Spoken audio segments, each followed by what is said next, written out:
బేకనాసనం, పార్శ్వ ఏకపాద శీర్షాసనం సాధన చేయటం ద్వారా దగ్గు సమస్యను నివారించుకోవచ్చు. బేకనాసనం. ఈ ఆసనం సాధన చేయడానికి ముందుగా మోకాళ్ళు చేతులపై ముందుకు వంగుతూ ఎడమ మోకాలును ఎడమవైపుగాను కుడి మోకాలును కుడివైపుగాను పోనిస్తూ శరీరాన్ని కిందకి దించుతూ ఛాతీని గడ్డాన్ని నేలకు ఆంచాలి. శ్వాస సాధారణంగానే తీసుకోవాలి.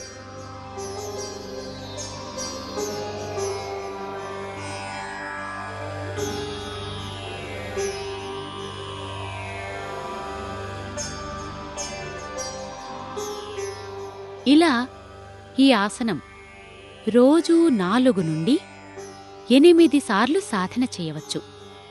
ఇలా ఈ భంగిమలో ఉండగలిగినంత సమయం ఉండి తిరిగి యథాస్థానానికి రావాలి. రెండవ ప్రక్రియ పార్శ్వ ఏకపాద శీర్షాసనం. ఈ ఆసనం సాధన చేయడానికి ముందుగా మోకాళ్ళు చేతులపై ముందుకు వంగుతూ తలను కిందకి దింపుతూ నేలకు ఆంచాలి. ఇప్పుడు 2 కాళ్లను దృఢం చేసి నడుమును పైకెత్తి కాళ్ళు రెండింటినీ పైకెత్తుతూ కుడి కాలును కుడివైపుగా కిందకి దింపుతూ వేళ్లను నేలకు ఆంచి ఎడమ కాలును పైన ఏటవాలుగా ఉంచి శ్వాస సాధారణంగానే తీసుకోవాలి.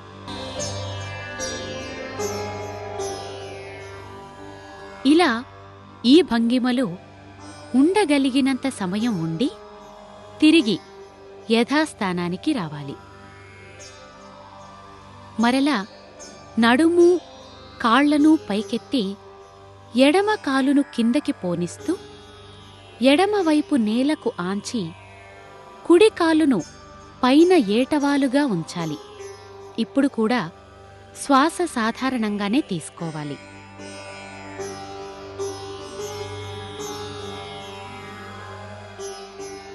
ఇలా ఈ ఆసనం రోజూ 2 కాళ్లతో 4 నుండి 6 సార్లు సాధన చేయవచ్చు. ఇలా ఈ భంగిమలో కూడా ఉండగలిగినంత సమయం ఉండి తిరిగి నెమ్మదిగా యథాస్థానానికి రావాలి. ఈ విధంగా బేకనాసనం, పార్శ్వ ఏకపాద శీర్షాసనం సాధన చేయటం ద్వారా విశుద్ధ అనాహత చక్రాలు ఉత్తేజితమై దగ్గు నివారించబడుతుంది. ఈ ప్రక్రియల తర్వాత ధ్యానం చేసి మత్స్యాసనం వేయటం ద్వారా శరీరంలోని అన్ని అవయవాలకు విశ్రాంతి దొరుకుతుంది.